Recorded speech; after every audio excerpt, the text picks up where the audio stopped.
Thank you so much. I'm really grateful that you're on the show. Well, thank you so much for having me. It's been a long time, Fong. I can't wait to talk to you. Yeah, me too. I'm equally excited, maybe even more excited. Okay, well, we'll see. So, yeah, tell the audience a little bit about what you do, Matt. What I do for work? Yeah, just work, life, everything. Well, why don't I start with what I do for life? Because I think that's more important.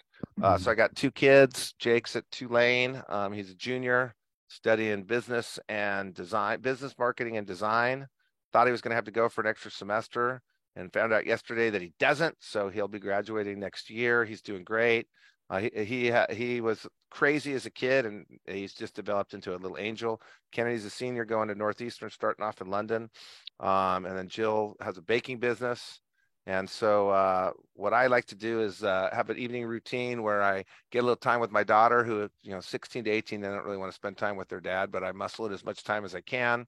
Got my evening routine of working out, which used to be mountain biking before I crashed and wrecked myself. And I had to reinvent my routine because it was mountain bike for a couple hours, have a couple drinks with my buddies after mountain biking, which isn't so healthy. Come home, do the dinner family thing, and I usually watch some sort of historical documentary every night before I go to bed. So I reinvented my evening routine. I'm big into routines. I go to the gym and sit on the crappy stationary bike because that's all my body will handle with all my broken bones. And I got to stop using my hands. That's why I should be wearing a sling. I'm going to leave my hand in sling position. So, you know, what I do is I spend as much time as I can with my family, be as best dad and family man as I can. And then second to that is taking care of my friends, my friends' kids, and my kids' friends. So I have a little program where I coach people on how to get into college. And I think we've only gotten one no in 2 years so far. We'll probably get a couple more, but some kids that maybe wouldn't have gone to college, some kids that maybe wouldn't have gotten into all the colleges they wanted to. So I coach them on the application process, teach them how to kiss ass on the admissions counselors because that's half the battle. Make sure they have good essays. And then you did some stuff with me when you worked at College Works, probably did the disc thing. You did the time management thing, the stress management thing. Maybe you didn't do some of the career search things that we do now. So I brought all that stuff from work into kids' friends and friends' kids. And I've done a lot of charity stuff in my life and been chairman of a lot of different boards, school boards, entrepreneur organization boards. And I never working with cancer, working with ALS, never really felt like I could. Well, I always felt like a drop in the bucket, and we're talking $750,000 we've donated to ALS research, and I put in thousands of hours into food banks, but it never felt like I was getting much traction. So I'm really loving the traction of one-on-one individual assistance. So it's not maybe changing the world, but it's changing one individual's world. And so I'm getting a lot of satisfaction out of that. And that kind of leads to what I do for a living. I'm one of the lucky people that does exactly what he's supposed to do. And I know it's what I'm supposed to do because for work, I teach 20 somethings to run businesses and develop leadership skills and help them figure out how to figure out their careers and conquer the world. And I find myself doing that as my community involvement, whether it's on the school board or now these individual people that I'm working with. And it's kind of one of my more fulfilling things. So when the work life is the exact same thing as the free time life, and is the exact same thing as what you feel is most fulfilling in your life, I think you found what you should be doing. So I still run our College Works brand, which teaches college students to run these painting companies that you did.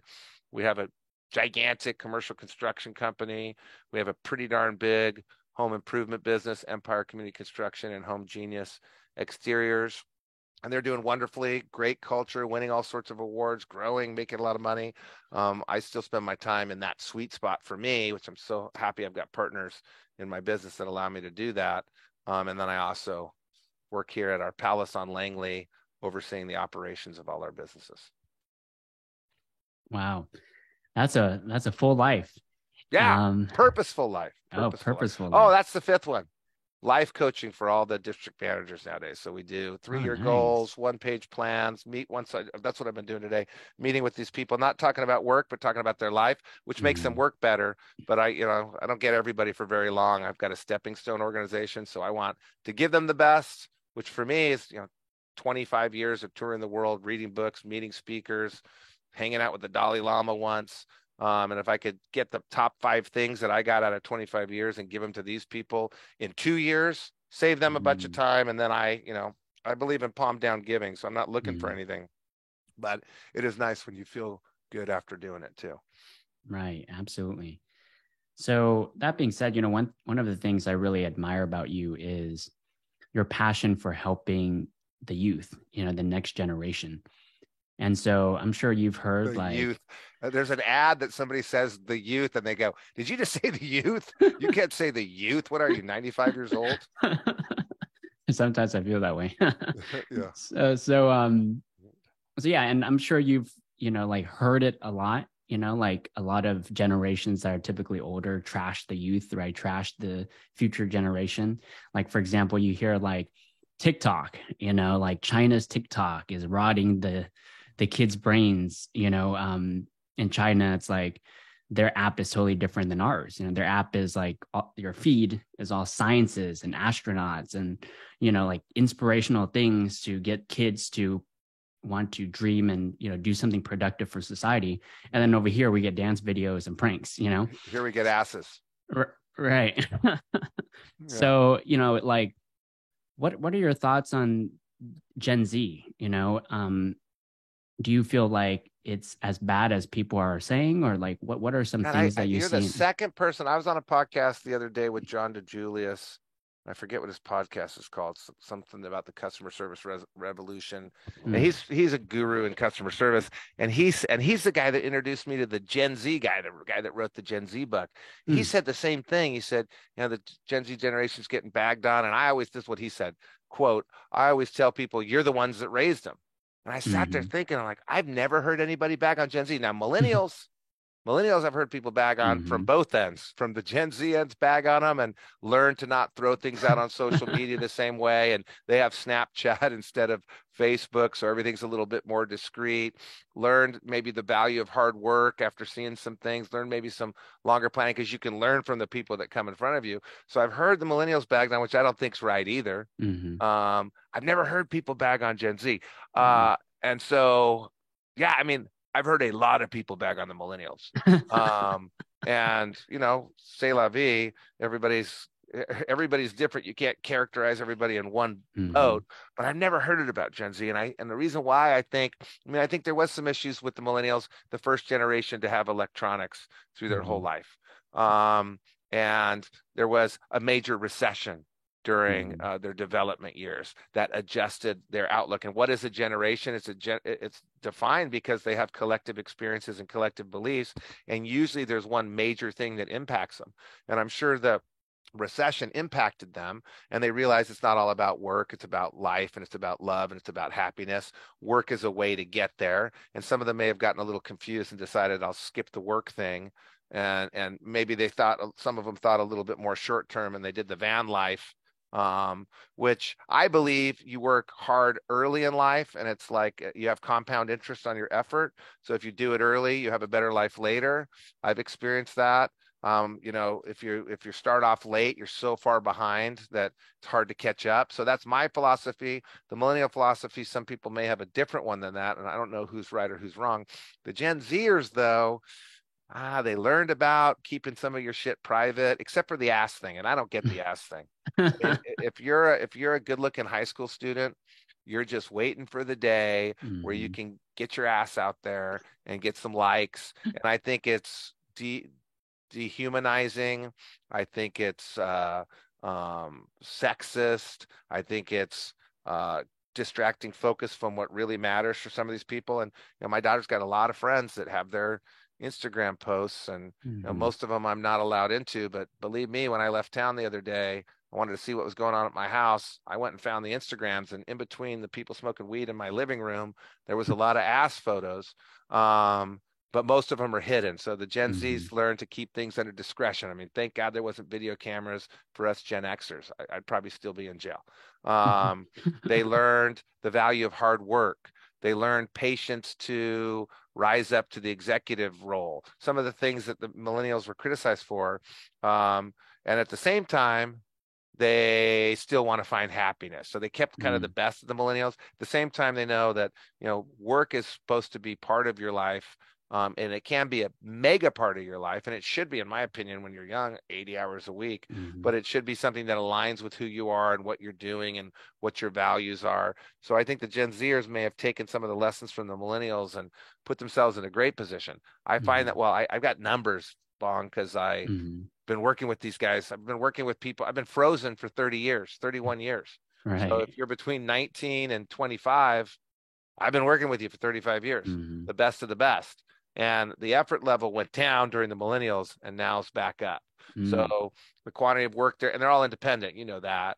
So I mean, I can look at how many sales calls they make or leads that they source or whatever their activities are and see how hard they're working. And it was going down. Now it's going back up. The Gen Zers are working harder. Our booking rates are through the roof. Because they have to do a bunch of extra work now watching videos. And so they're figuring it out faster. The average, they're a little less satisfied. The average was always when someone could make 10 grand, like 10 grand, 10 grand, 10 grand. Now it's like 20. So you don't stop when you get to your number anymore. They're pushing themselves a little further. So I will say that people don't say racist things around me because they know if they do, I'm going to slam them and they never will again. They don't say homophobic things around me. They don't say sexist things around me. Maybe they don't say negative things about Gen Z around me. I doubt it because I just have never heard it. So maybe you guys are closer to it, but I think your rep is pretty good. Interesting. So it seems like they really learned the lessons, like you mentioned, from the millennials. Now, if you had to do you notice anything that they can improve on? Any qualities that you think their generation can improve on? Or patience? There was a whole group, and maybe it was a couple, maybe it's more your side of the Gen Z. Gen Z's running out here in a couple of years and we're going to get whatever the next one is. But there was this desire to build it and retire by 35. And that, I asked people what they want to do for a living. And a lot of people were telling me for about a 5-year period, kind of stopped like this year. I mean, it's like the last 5 years. I just want to make a lot of money and retire by the time I'm 35. I want to get into real estate and retire by the time I'm 35. I want to do a bunch of house flipping and retire by the time I'm 35. And so I interviewed a bunch of people on my podcast that all had enough money to retire by the time they're 35, including me. And none of them did. Because what are you going to do? First of all, what are you going to do? And second of all, the average man dies within 3 years of retirement because they lose their focus, the sense of achievement. My wife, she didn't have a job for quite a while.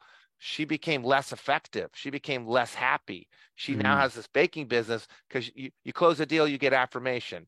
You hit a budget, you get recognized. She was getting none of that.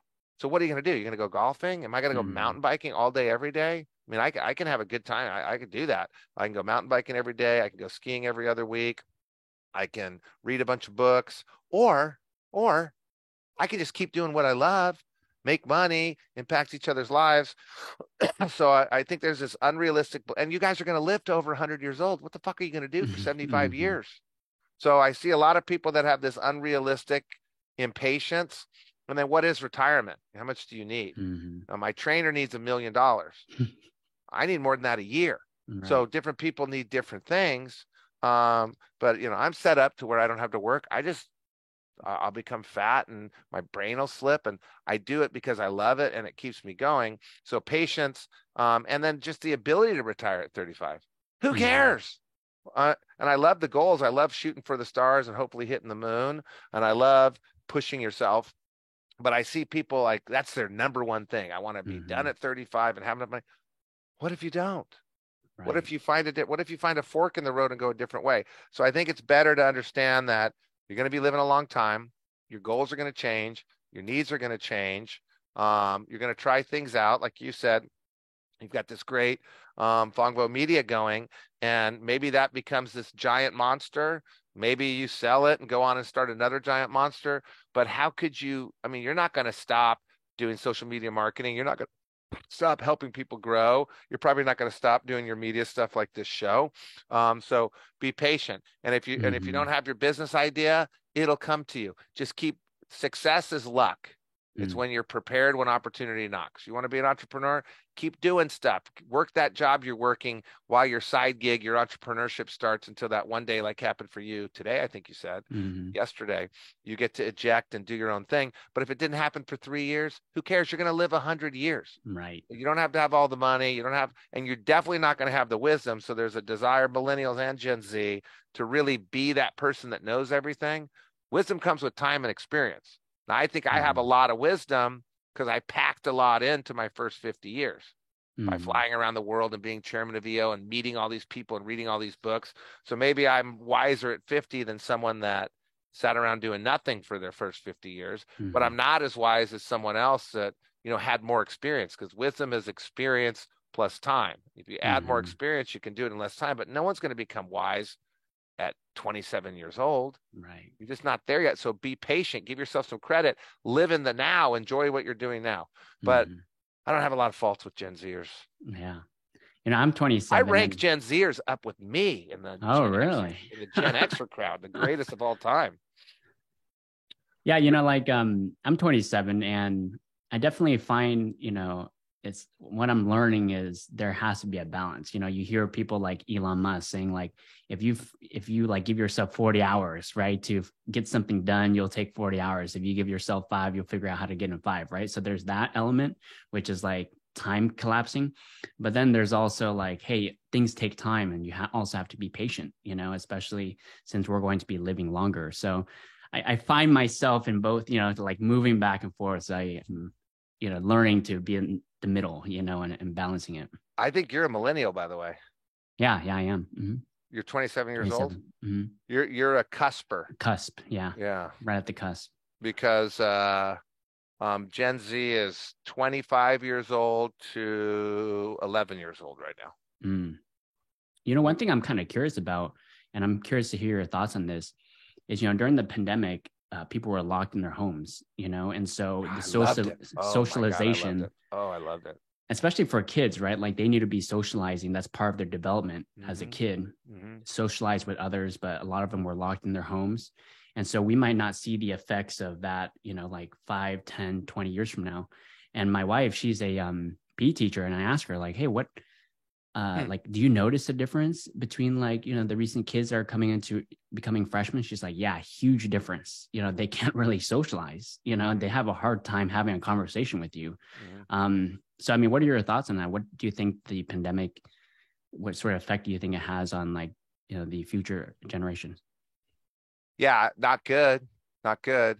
But I think everything bad can be flipped into a good. I got my buddy John Duran. He sold his business to Goldman Sachs and was CEO of Goldman Sachs Wealth Management until about 2 weeks ago when he left, and now he's a consultant, the first partner to ever get a consultant deal.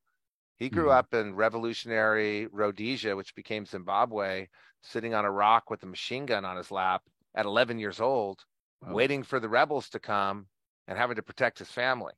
He was beaten by his dad with an axe handle. He watched his sisters and his mom get beaten. He escaped and moved to Spain by himself at 18 years old, came over to America, and I forget how he got here, got a degree at St. Louis University, which is a pretty good university. Started a company, sold it. It became GE Capital. So that was his. They bought it. They didn't have a capital company. It became that, worked at GE, wrote a couple books, got an MBA from Columbia and Berkeley, started this United Capital, sold it for $750 million to Goldman Sachs. And that was all fueled by his shitty life.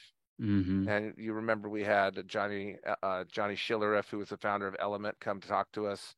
Jarek Ramos got the poster that he signed, I remember. He had a shitty life, homeless at 10 years old, in 10th grade, living in an abandoned apartment complex. Those two guys, and I was with them a lot, were just fueled by getting away from their pain. So I think that pain can be used. I'm glad I don't have it. I'm running to something, not away from something. But being locked down didn't help with math. I mean, I'm thinking if you're in 8th grade, 9th grade during COVID, holy shit, why don't you just take the grade over again? Why didn't it just say this year doesn't count, we're starting over? Because algebra, you need algebra. Algebra is hard for me, hard for my kids. You took algebra on a Zoom call? Now, that doesn't even count. So I Right. think that there's some certain age groups that were probably pretty harmed. The little kids, they're pretty resilient. They had a good time. Maybe we put them to school too early anyway, so they'll bounce Mhm. back.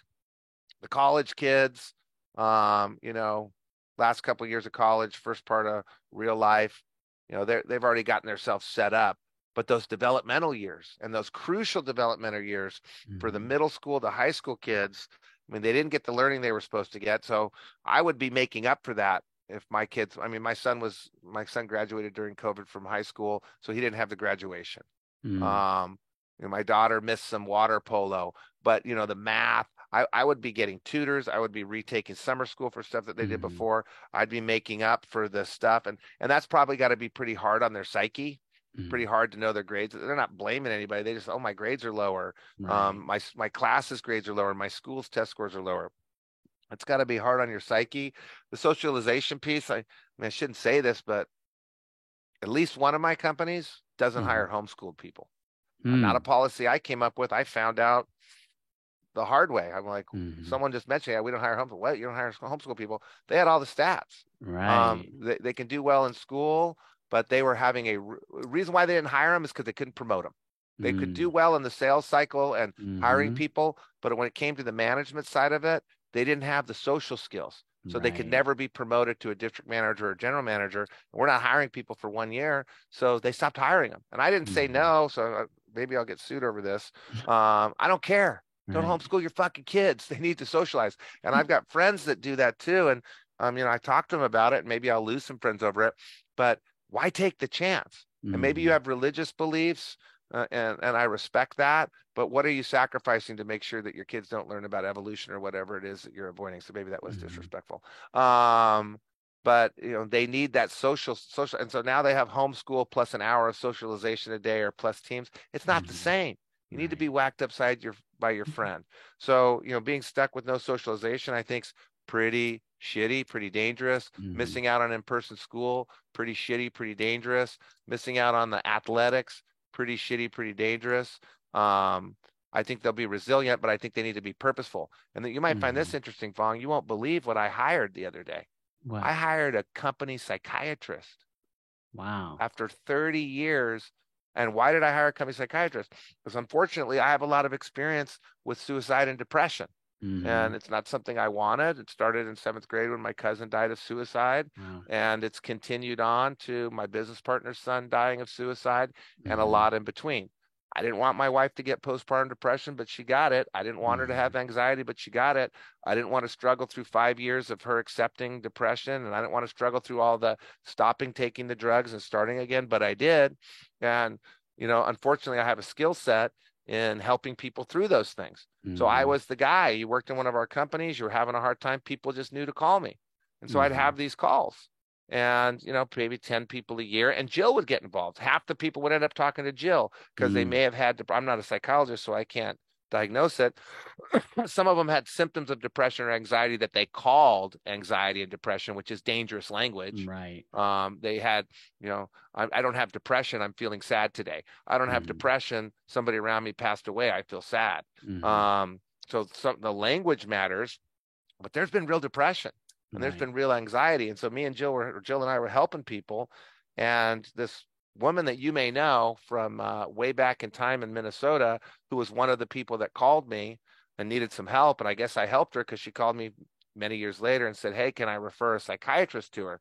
And I said, Mm. hey, you know what? I just hired a psychiatrist to come in and train all the VPs and district managers on how to help people in their around them. And I Mhm. invited my friends, kids, I invited my kids' friends. They can all come to the Zoom and watch well, it was first in person and then a Zoom, watch the head shrinker teach us all about, what the signs are, what to recognize, what to do when. You're always going to have a friend that says, hey, I think I'm depressed. What do you do? You may have a friend that says, I'm feeling suicidal. You call 911. Mhm. Does your audience know that? So I bring this person in, and this woman calls and says, hey, can I refer someone? I said, hey, you know what? I just hired this lady to come do a seminar for us. Why don't I buy you a couple hours? Because I don't know of any psychiatrists in Mhm. Minnesota. You talk to her, she'll help you out, bridge the gap, and get you on the right road to find someone near you. And it worked out well. So I said, you know what? I'm putting you on retainer. So I Mm. opened it up to our district managers. There's 22 of them. Mm. 4 of them I said, hey, we have this thing. I didn't say use it when you want. 4 of them came to me and said, hey, I want to talk to that lady. 4 out of 22. Mm. Wow. And now it's open up to the 400 interns. Who knows how many people are going to go there? So my daughter had a friend die of suicide, had a friend try to drink herself to death, have another friend attempt suicide, had a friend whose dad abandoned the whole family and left them homeless, carless. She was in private school, schoolless, ran away with the stripper and had a kid named Burger.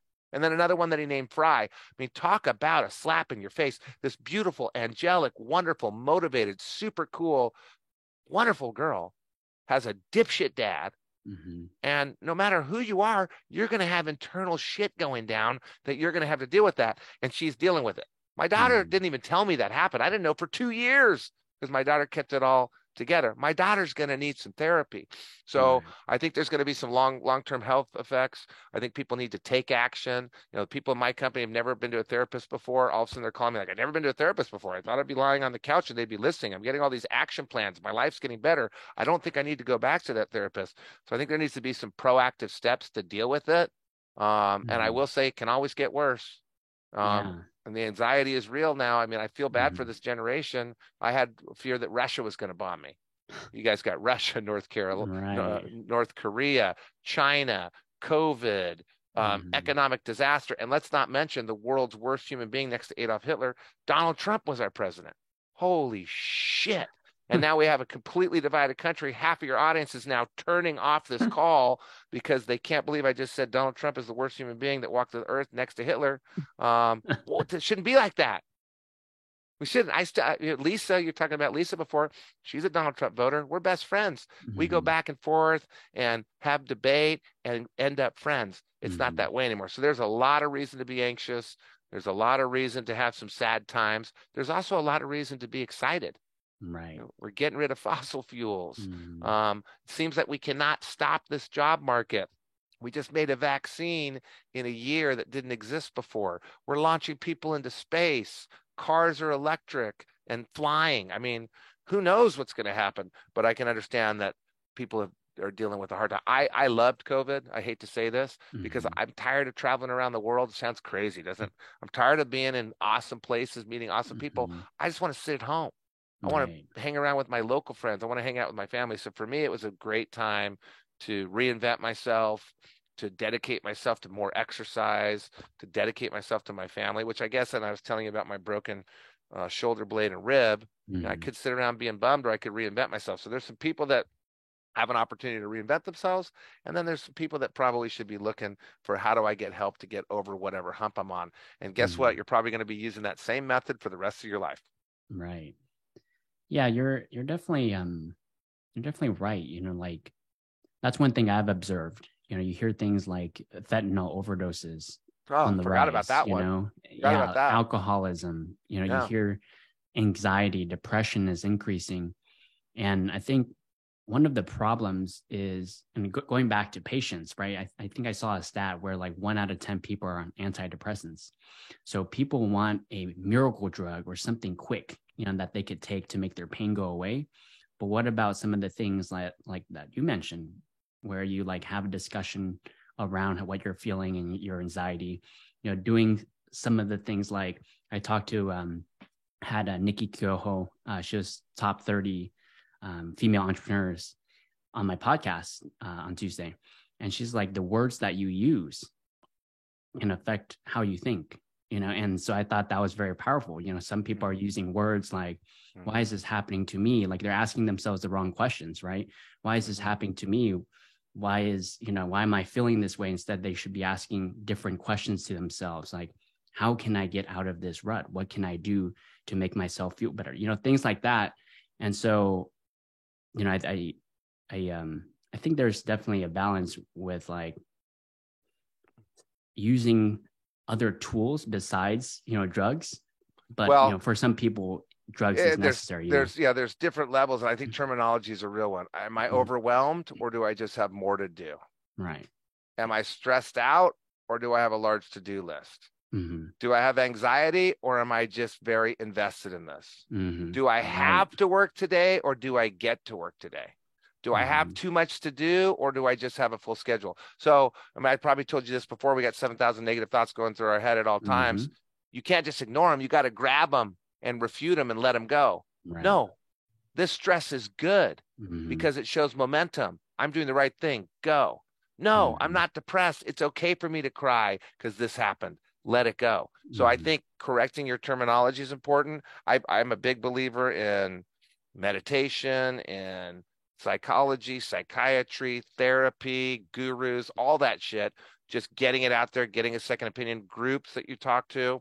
And I'm also a big believer in drugs for people that need it. And there Mm-hmm. are times where better living through medicine makes Mm-hmm. sense. Oh But yeah. if you're talking about popping a pill that's not prescribed, because Mm-hmm. an Adderall or an antidepressant because your friend's got it and you think it's going to get it through. Now that's not bridging a gap. That's Right. procrastinating a problem. Mm-hmm. And it's hard to find psychiatrists now, but if your listeners are in college, they might have free access to it. If Mm-hmm. they're out of college and they have health insurance, they'll have access to get therapy there. If they don't have health insurance, there's quite a few different organizations that'll help. And of course, if they're feeling suicidal, they need to either call 911 or call one of the suicide hotlines. And I should have that number by heart. I've got a little card in all my cars and all Mm-hmm. my kids' cars. And maybe you put it on the show notes when Yeah. you publish this. But yeah, I mean, I think that there's lots of levels of what's going on. And I don't Mm-hmm. think it's normal. And think about this, Fong. We got all this shit going on. The Mm-hmm. world's a crazy place right now. So let's just back up 100 years. We're coming Mm-hmm. out of World War I. Let's back at World War I, World War II. Some crazy Mm-hmm. guy tried to conquer the whole world. 60 million people died in World War II. Mm-hmm. Let's back up 150 years. 150 years ago, slavery. Mm-hmm. Let's back up 250 years. You think about the Middle Ages. Right. The guy that the Sacramento tribe would go invade the Folsom tribe Mm-hmm. and kill everybody. Right. So, in the big scheme of the world, we're in a pretty good place. Right. It's Mm-hmm. hard to think that way because this is a worse time than when I was younger, but it goes up or down, but it's going up and down and up and up and up. I mean, Mm-hmm. we got Absolutely. cured all these ailments. We've got a globe that's kind of shutting down this crazy violence. You used to invade another country and kill everybody. Everybody's turned the other way, and that happened everywhere. So I always think about that. That's Right. what keeps me going. If they could get through it, we can get through it. Absolutely. Yeah, it's hard when you're in the thick of things, and it's important to have perspective. And that's why, I remember going to Vietnam. My parents immigrated from escaped the Vietnam War. Hmm. And so I went back for the first time, actually right after college works, after I graduated. I felt like I needed to do something like that. Hmm. So I went on a 3-week backpacking trip to Vietnam just with my backpack by myself. And I started up north and just went through 8 different cities all the way down. And going to a different country like that, or a third world country, it's perspective. It's like you start to realize the things that you take for granted in the US.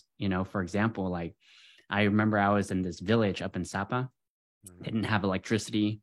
Their water is like not so great. So I went to the shower and I found out the water wasn't great. I'm like, all right, time to take a nice hot shower. And I turned it on, 3 little sprinkles came out, and I was like freezing. And I was like, okay, let me test the cold water. And then like everything came out, but it's cold water. So like, do I want to like take my shower faster in cold water, or do I want to be cold with like 3 little hot sprinkles coming out? So I opted for the cold shower. But just stuff like that. It's like, wow, like in the US, you take hot water for granted. So it's really perspective changing, when It's not you a are able. vacation. When you go Right. to Vietnam or Cambodia is even rougher. It's not Mm-hmm. a vacation. I did the same thing, spent a couple weeks there, Mm-hmm. and I had to take a vacation after my vacation. It was a historical sabbatical, it was a cultural sabbatical, Mm-hmm. it was a spiritual and eye-opening sabbatical. It wasn't a vacation, and I Right. saw some things that, really make you feel grateful for what you have, and then Mm-hmm. also maybe a little sad. Part of my reaction was being a little sad for Mm-hmm. the lack of flatness in the world.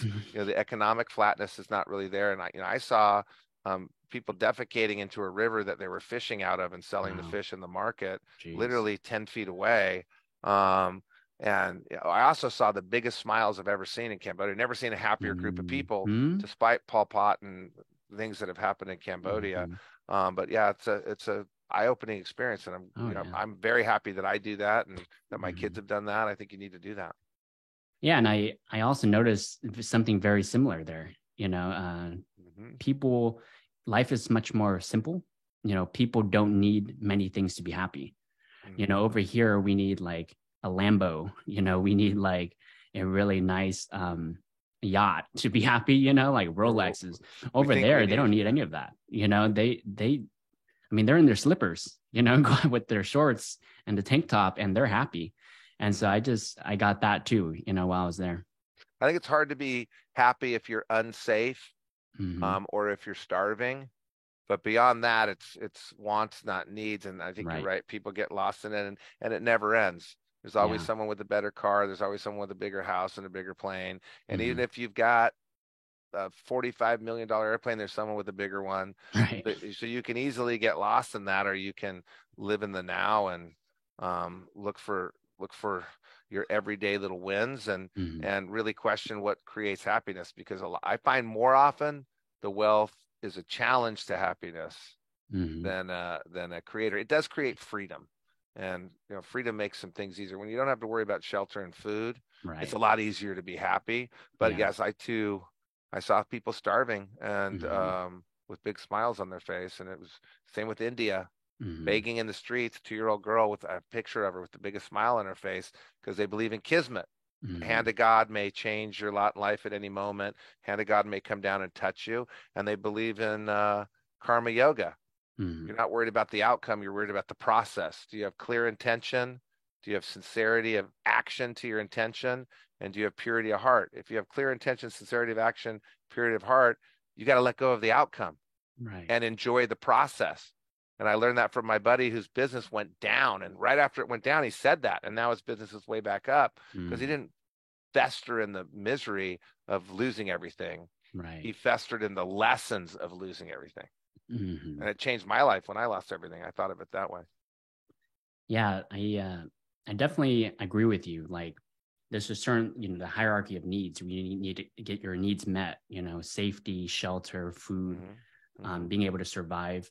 And that kind of brought me to an idea that I thought was really interesting. And, I'm kind of go back and forth with it sometimes. So I think in the last election, there was a candidate, I don't know if you know, Andrew Yang, Yeah. and he proposed a $1,000 universal basic income.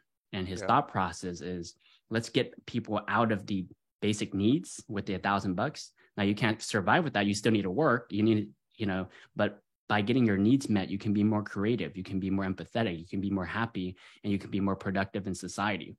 So I thought that was really interesting. Is ideas like that, where how can we, at mass, get people to get out of the state of survival mode. Hmm. Yeah. I know they did. They actually did a study with a village in Europe where they gave everybody $2,000 um, living wage, I think they called it. And I think the jury's still out on that. But there are Mm-hmm. some things. I mean, you live up in the northern California. I live in Southern California.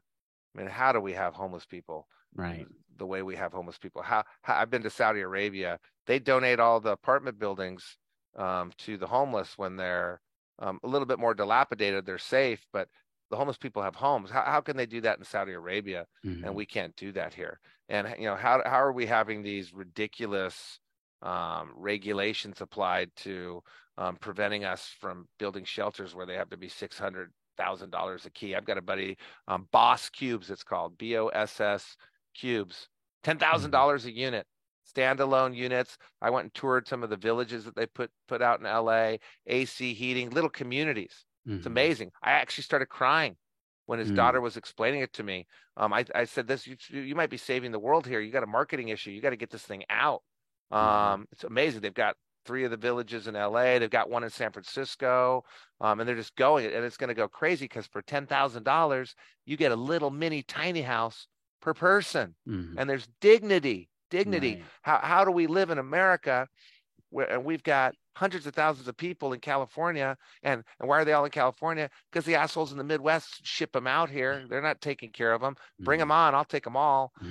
But how are we allowing the people to survive like this? So maybe a living wage is one, but before we get to that debate, which is going to be a long one, can we build some apartment communities? Can we stack up some boss cubes?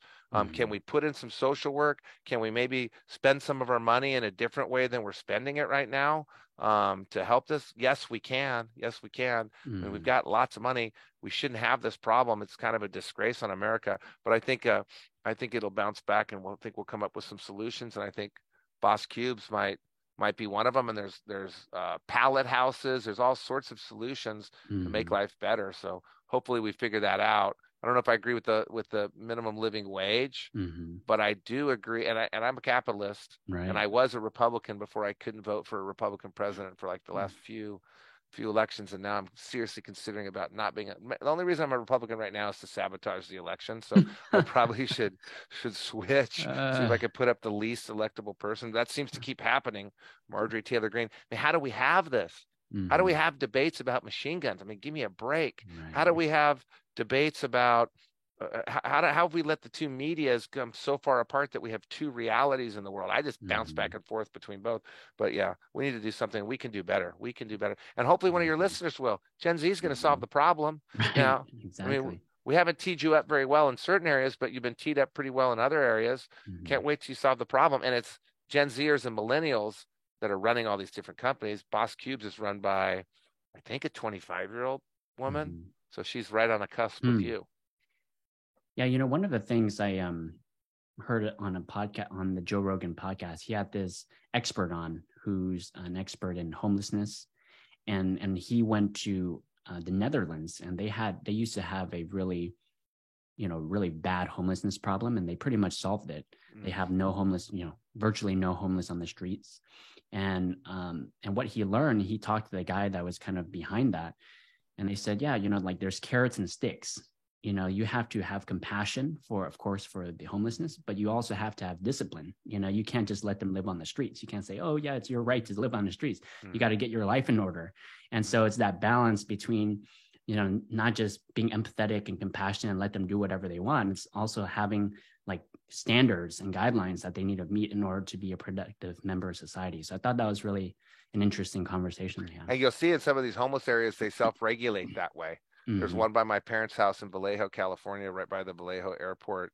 And they regulate, and you get kicked out if you're, kind of a degenerate. In those Boss Cubes communities, they're regulated. So you have to be, progressing. And, people are cycling through these all the time because they're getting houses, getting jobs. One guy didn't have a job. He got his first job by living in one of the Boss Cubes. It was because he had an address. He couldn't get a job because he didn't have an address. Got an address. He's out of there. He's got his own apartment now. But yeah, I mean, what we're doing, I think a lot of times is turning our head and ignoring it. And there's different problems. There's transsexuality. A lot of homeless come from foster homes. They're transsexuals. We got to have more compassion there and be more open-minded. There's people with mental illness, maybe 25%. We got to have a different solution for them. There's people that are down on their luck. They're hand to mouth and they miss a check because they got COVID and they're out of their apartment. Then there might be another group. So, compassion, but then accountability. I totally agree, but not turn your cheek and ignore it. Right, exactly. Do something, go invent something. This is Gen Z, right? And I think that this the second greatest generation next to Gen X. They've got a lot of capabilities and a lot of collaboration skills and a lot of open source and a lot of blockchain and a lot of ways to solve the problem. So you guys are going to solve this problem. I'm sorry that it's gotten bigger, but I think you will. Yeah. Speaking about technology, AI is another one. And I think I heard that your brother, is he still the chief of staff at Microsoft? No, he was chief of staff there. And then he was, I don't know, way up there at Salesforce. Okay. And then he Dynatrace. We don't talk about work, but I think he's head of marketing and sales for Dynatrace, something like that. He's always on the marketing side. But yeah, he's deep in technology. And did you hear, by the way, David Guetta made a song with Eminem singing it, and the song was written by Chat GPX, GPT. Yeah. GPT, sorry, Hmm. GPX different. The song, and he programmed, he Wow. typed it in. How would Eminem Hmm. write this song? Got it. Then put it into the voice translator Insane. software, and Eminem singing on his Hmm. song. And so he's not releasing it, and there's copyright and Right. IP issues, but he played it. It's Hmm. unbelievable. And I sat there Wow. thinking, oh my God, my daughter's a singer and she writes songs. What's up with her career? And that's one way to look at it. Just like when I broke my shoulder and my rib, oh, I can't do anything. I'm going to get fat. Another Hmm. way to look at it is how are you going to reinvent yourself and how are you going to adjust? It's Right. going to be crazy. Think about Oh all the yeah. papers college students don't have to write anymore. Hmm. Think about, I mean, I don't have to worry about spell check anymore. And we're Hmm. using it all the time for, we were sitting in the back of a training room at CollegeWorks the other day questioning chat GPX on how would you train this type of sales? How would you train? Mm. And it's printing up the whole Hmm. training that we could be doing, some of it better, some of it worse. Craziness. It is insane. So I bring that up because you have a pretty good pulse with the students and colleges. How do you think school will need to evolve? Because, like school is saying, oh, you can't use ChatGPT. It's not enough. Like the subjects and the different things that people learn will need to evolve and change, right? So how do you think schools will need to evolve with AI coming? Wow. You kind of picked the least evolutionary group to ask me that question about. So governments, they don't really evolve very quickly or very well. Schools, Mm-hmm. I think, might be worse. So Mm-hmm. the schools don't measure job placement really. Mm-hmm. Some of them do, I'm sure, but a lot of them don't. They measure graduation rate. They measure acceptance of their acceptance. They measure what gets them ranked higher on U.S. News and World Report. But they kind of, once you're out, you're out. Mm-hmm. The average tuition cost went up 606% over a decade period. And I don't remember when the decade ended. Maybe it was Mm-hmm. 10 years ago, so the decade before that. But sometime in the last 15, 20 years, there's been a 10-year period when tuition went up 606%. What? Mm-hmm. You've got tenured professors. I don't believe in any of that socialism stuff. Mm-hmm. Work.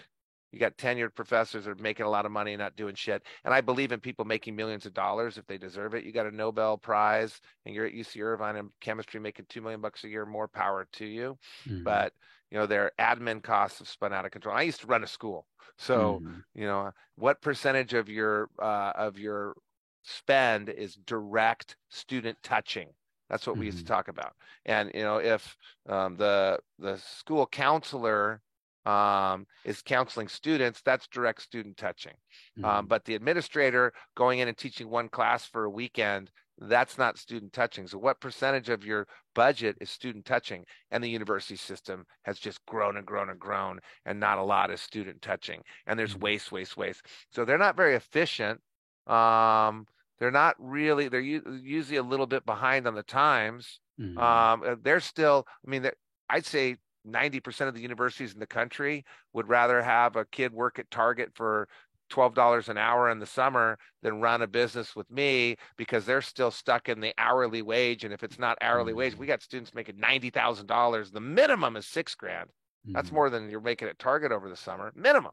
Six Mm-hmm. grand. I mean, what are you talking about? But because they're so stuck in the old way of business, they don't buy into the gig economy. They don't buy into the Gen Zs having multiple avenues for revenue. They don't Mm-hmm. buy into incentive pay. They don't buy into earn the right to work here.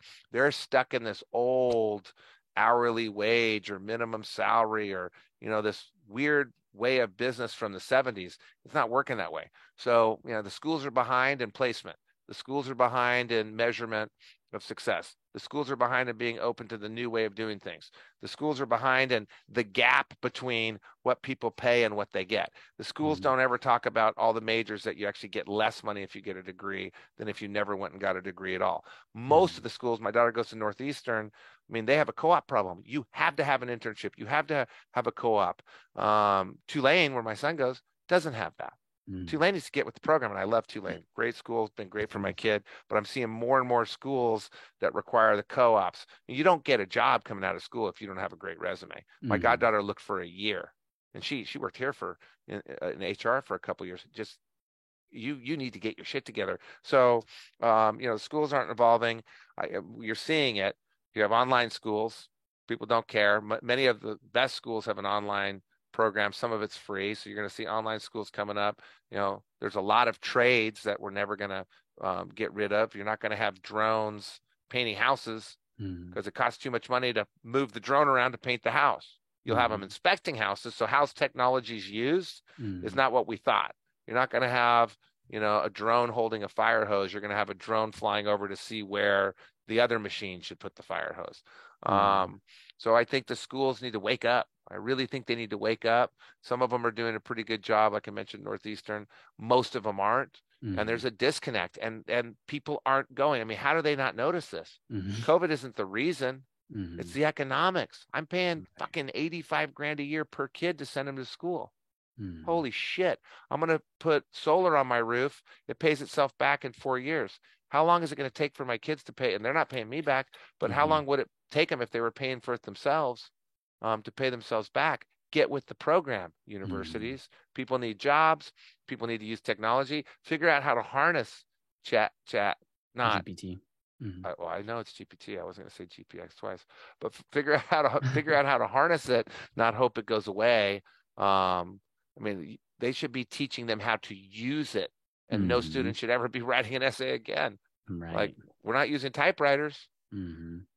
Yeah, I completely agree. It's going to be, like almost like a supply. I mean, it's going to be like the marketplace, right? If there's going to be some schools that teach kids how to do that, and then the old schools that are traditional and are not teaching kids how to use it, they're going to be out of business. They're going to be gone. And so you'll lose your brand. So you're seeing a separation between maybe the top 50, maybe the top 100 schools and their tuition and everything else. Right. So you can go get a college education for 12 grand. Right. Or you can get it for 62 grand. And I don't know what the most expensive is, but the most expensive is in the low 60s plus room and board. Okay, how much better is it? How do you measure that? By job placement. So University of Kansas versus University of San Diego versus Sacramento State versus Emory versus Northeastern Tulane. Who cares? Now, if you go to Harvard, Princeton, Yale, Stanford, now you have different companies recruiting out of there. You've got a different network. They've got a brand. People automatically go, oh, you must be smart. So these brands mean something, and they can charge a premium for those brands. But I guarantee those top 20 schools are constantly trying to reinvent themselves to keep earning that brand, because you can fall from grace. Some of the other schools are mismanaged. They need to get with the program. Yeah, absolutely. And if they don't give College Works painting interns credit, you got a problem. What are you thinking? I mean, I can't even believe that. I can't believe that. Like, there's still schools that don't do that. What is wrong with you, Kansas? Some school in Kansas that some 26-year-old decided that this doesn't apply for credit anymore. What are you thinking, you moron? So I think people gotta wake up a little bit. You're getting me excited here, Fawn. Right. Now my shoulder's killing me. Moving around too much. Yeah, no. So speaking of excitement, have you seen the study of the 4-hour work week? That's you. I'm starting to hear that a lot more. The study of it? You mean the book? I mean, not 4-hour work. I'm sorry, 4-day work week. Okay. So in England, I think it's in London or somewhere in the UK, they did a test study of like many different companies to test a 4-day work week. And so what they found, and I haven't really dug into it, but all the markers that you want to improve increased by reducing it to a 4-day work week. 4 10-hour days or 4 8-hour days? That I don't know. But I think it was 10. I think it might have been 10. I'm all for that. I mean, the amount of time you spend getting to work, setting up your work, setting down your work, and going away.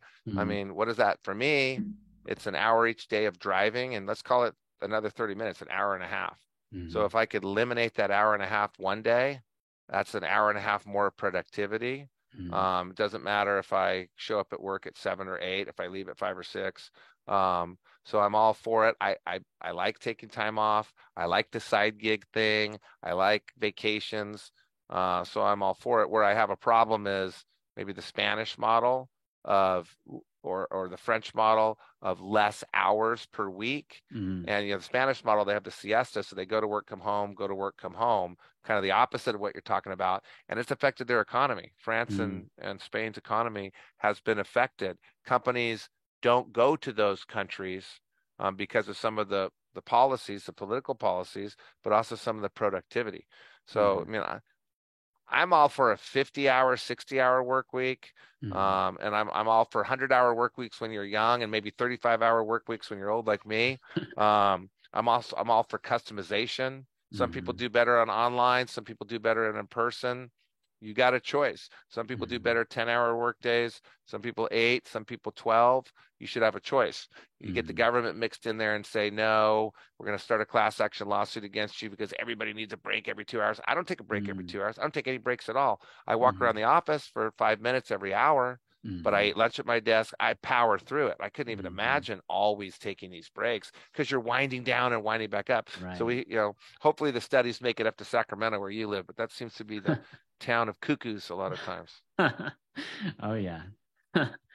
So last question for you, like I know you were the chairman of the global board of Mm-hmm. directors for EO. Mm-hmm. And I'm sure you've learned a lot of things while you were there, maybe even had your paradigms changed. Mm-hmm. So like what were some of the things you've learned there that changed your paradigms, that just change your frame of mind in business? Wow. Well, the DISC, I mean, simple, easy ones. Learning the DISC test was a major change for me. I didn't understand why everybody hated me because I'm a DI and they were all SCs, and learning how Mm-hmm. people work together and to value the other half of the world. So that DISC thing that I did early in my EO career, I learned leadership from my EO career because I was managing volunteers. And it's a lot harder to manage volunteers than manage people that are getting paid. So I learned to manage everybody like volunteers. Um, I learned I learned that people are flaky. So to help them by checking in, so everybody else would wait until the due date to see if things got done. I would check in halfway before the due date to help people achieve the goals and not wait Mm-hmm. another month to the next meeting to see if they achieved it again. So the power of follow up, front loading, really that a lot of people are somewhat disorganized and somewhat flaky. It's a lot of really smart, really successful people. That's their Achilles heel. So if you just Mm-hmm. help them out, you can unleash their incredible abilities. And some famous people, like a friend of mine down the street here, he's pretty famous. He's one of the flakiest guys I know. So you can set up a system. He's also the smartest guy I know. Mm-hmm. So you can set up a system to kind of cover for, and everybody's got him. You're pointing at somebody, you got three fingers pointing back at you. Mm-hmm. So, I'm thinking about him down the street. I'm thinking about where I'm weaker. And if you can Mm-hmm. get some people in place to cover your weaknesses, and we had that at the global board, everybody was one personality type. So we made sure we had other personality types that we're bringing on the board to complement us. I learned a lot about leadership there. I'm blessed to have a British mom that had me travel as a kid, but I was exposed to a lot of different cultures and um, uh, experiences, and you know, and elements of culture. The Mm-hmm. difference between Northern Indian and Southern Indian, and the difference between Vietnam and China and Japan. The historically, culturally, made me more aware of the world, which has helped me. Um, got an incredible network of friends and supporters. So, and I call myself a favor broker. So nobody wants anything for themselves, but they want you to help out their brother or their friend. So we're constantly doing things. I guess I got a real faith in humankind from Mm-hmm. that experience. Just everybody at EO wants everybody else to do better. It's like a bunch of Wow. siblings, a bunch of brothers and sisters. You kind of want to beat out your brother and your sister, but you're going to do everything you can to help them beat you. So it gave me Mm-hmm. a lot of faith in humanity. mean, there was just so much, Fong. Mm. I spent years there with the Orange County chapter, going through the ranks, doing all the different roles until I was president. Learned like, I don't even, so much being the president of that board, so much sitting on the Share Ourselves Community Food Bank board where I never was the chairman, just watching these people interact. So much from that global board with, some pretty wise people, and just watching and learning. And I keep doing that. I was on the school board. I mean, I think the greatest board I've ever been on was the St. Mary's School and Aliso Viejo School Board. And I Mm-hmm. just these people and learning how to get the most out of them, which really a lot of times was just cutting them loose and not putting restraints around them. I learned a lot about working with high achievers and helping them to deliver the most they can in this environment rather than constraining them. And a lot of times constraining them with my way of doing things or my idea, just unleashing them. I learned a lot. I mean, I actually did write a book about it. It's a crappy book, so I never published it, but I wrote 186 pages about all I learned in just the last year alone. Learned a lot about my wife, and this is probably the most important, ensuring my spouse lived the same lifestyle as me, because Mm. we lost all our money right as I got that job. And so I Mm. had this secret life of failure, and I'm building back my business because the whole thing went under, and I'm Mm. flying around the world meeting with all these prime ministers and leaders of business and staying at the Four Seasons and the Mm. Ritz-Carlton and helicopters, and my wife's stuck at home eating mac and cheese and hot dogs with the kids, which is exactly what she Mm. told me. While you're in Singapore living at the Ritz-Carlton, Mm. living it up, having filet mignon, I'm at home eating mac and cheese with your kids. I went, Mm. okay, better get on that plane and go home and make sure my wife has the same lifestyle as me.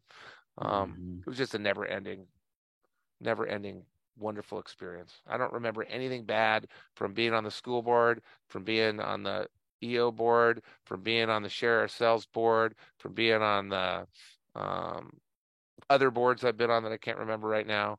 And that's a good thing about getting older, Fong. You forget the bad stuff. You only remember the good stuff. But Mm. man, those experiences, and they were all volunteer. Those Mm. non-paid experiences really made me who I am. Wow. I think that's a great way to end. Like that seemed like it gave you a faith in humanity that, Mm-hmm. some of the things like even a work, like your paid job might not give you, Mm-hmm. like all the volunteering and all the things that you do to be of service to other people will give you that hope and that faith in humanity. So yeah, Matt, thank you so much for being on. I'm really humbled and grateful that you are decided to do this. And where can people find you? Oh, you guys can find me at the Edge of Excellence podcast on any of your podcast formats. And that podcast basically outlines what people are doing in their career, how they got there, designed to broaden people's understanding of what's out there. So not everybody goes into flipping and flopping real estate. They can see the other real estate options as an example. And then you can always go to collegeworks.com, and there's contact information there, or LinkedIn, which I go on about once every blue moon. But Matthew K. Stewart at LinkedIn, I believe. Awesome. Thank you, Matt. Bye, Thank you, everyone. Fong.